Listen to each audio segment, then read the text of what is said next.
নমস্কাৰ মই ধৰিত্ৰী বৰখা আপোনালোকে চাই আছে সত্য এটা খবৰ দিম যেটো খবৰ শুনিলে হয়তো আপোনাৰো ভাল লাগিব শংকৰ আজানৰ দেখত আজিকালি হিন্দু মুছলমানৰ ৰাজনীতি কৰে একাংশই সৰ্বত্ৰে এনে ধৰণৰ ঘটনা সংঘটিত হয় অৰ্থাৎ হিন্দু মুছলমানৰ মাজত ৰাজনীতি আৰম্ভ হয় হিন্দু মুছলমানক লৈ একাংশই সমাজত বিভেদৰ সৃষ্টি কৰে কিন্তু তেনে সময়তে আজি আমি হিন্দু মুছলমানৰ সম্প্ৰীতিৰ এক অনন্য নিদৰ্শন দেখুৱাম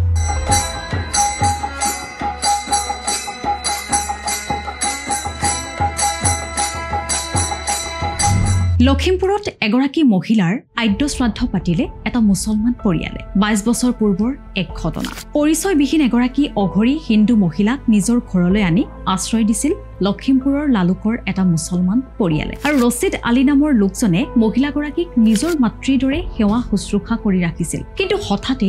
স্বাস্থ্যজনিত কাৰণত মহিলাগৰাকীয়ে শেষ নিশ্বাস ত্যাগ কৰে আৰু এতিয়া মাতৃক হেৰুৱাই শোকত ভাগি পৰিছে ৰছিদ আলীৰ পৰিয়ালটো কিয়নো খুব যতন লৈছিল মাতৃৰ সেই মহিলাগৰাকীৰ খুব যতন লৈছিল কিন্তু এটা বেয়া খবৰ আহিল হঠাৎ যাৰ বাবে এতিয়া ভাগি পৰিছে ৰছিদ আলীয়ে দুইজন বন্ধুৰ সহযোগত সম্পূৰ্ণ হিন্দু ধৰ্মীয় ৰীতি-নীতিৰে শ্মশানলৈ নি সৎকাৰ কৰিছিল মহিলাগৰাকী ৰছিদ আলীয়ে পুত্ৰৰ দায়িত্ব পালন কৰি মুখাগ্নিও কৰে মহিলাগৰাকী মাতৃ বিয়োগত মৰ্মাহত ৰছিদ আলীয়ে হিন্দু ধৰ্মীয় ৰীতি-নীতিৰে পাতিলে আদ্য শ্ৰাদ্ধ কি ক'ব কেনে ধৰণে পাতিছে শ্ৰাদ্ধ মই সম্পূৰ্ণ হিন্দু নিয়ম নীতিৰ মাধ্যমে এই কামখিনি মোৰ হিন্দু ভাই বন্ধু সকলো লগত লৈ পেলাই মই কামখিনি কৰিছোঁ তেওঁৰ আজি শ্ৰাদ্ধ আজি তেওঁলোকৰ মতে মই নিয়মখিনি কৰি আজৰি কৰিছোঁ অহাকালি মোৰ ঘৰত মোৰ মতে মই নিয়মখিনি কৰিম ইয়াতে হিন্দু মুছলমান সকলো স্তৰৰ লোক আহিছে সকলো কোনো ইয়াত জাতভেদৰ কথা নাই ইয়াত হিন্দু মুছলিম কোনো কথা নাই সকলোৱে আহিছে সেইটোৱে মই আনন্দিত তেওঁৰ আজি শ্ৰাদ্ধত আজি ইয়াত হিন্দু মুছলিম কোনো কথা নাই সকলোৱে আহিছে সকলোৱে সহযোগ কৰিছে সকলোৱে এই অনুষ্ঠানত যোগদান হৈছে সকলোৱে তেওঁৰ আত্মাৰ চিৰশান্তিৰ কাৰণে কামনা কৰিছে পুৱা পুৰোহিতে কাজকৰ্ম সম্পাদন কৰাৰ পিছত নিশাৰ ভাগলৈ নাম প্ৰসংগও আয়োজন কৰে অখণ্ড মন ডলাকাৰং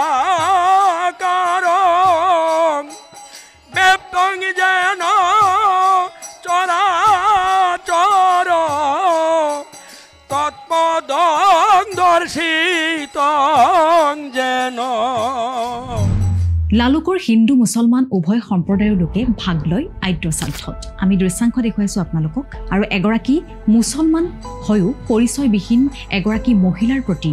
ৰছিদ আলীয়ে দেখুওৱা শ্ৰদ্ধা ভক্তিৰ শলাগ লৈছে লালুকবাসীয়ে আৰু যি সময়ত এছাম লোকে প্ৰতিটো কথাতে হিন্দু মুছলমানৰ মাজত বিভেদ বিচাৰি ফুৰে তেনে সময়তেই ৰছিদ আলীয়ে দেখুৱালে সম্প্ৰীতিৰ অনন্য নিদৰ্শন আৰু এই সমগ্ৰ ঘটনাটোক লৈ বা সমগ্ৰ বিষয়টোক লৈ আপুনি কি ভাবে আপোনাৰ মতামত আমাক জনাব পাৰিব কমেন্ট সেকশন খোলা আছে আৰু এই ভিডিঅটো শেষলৈ চাই থকাৰ বাবে আপোনালোক সকলোকে ধন্যবাদ জনাইছো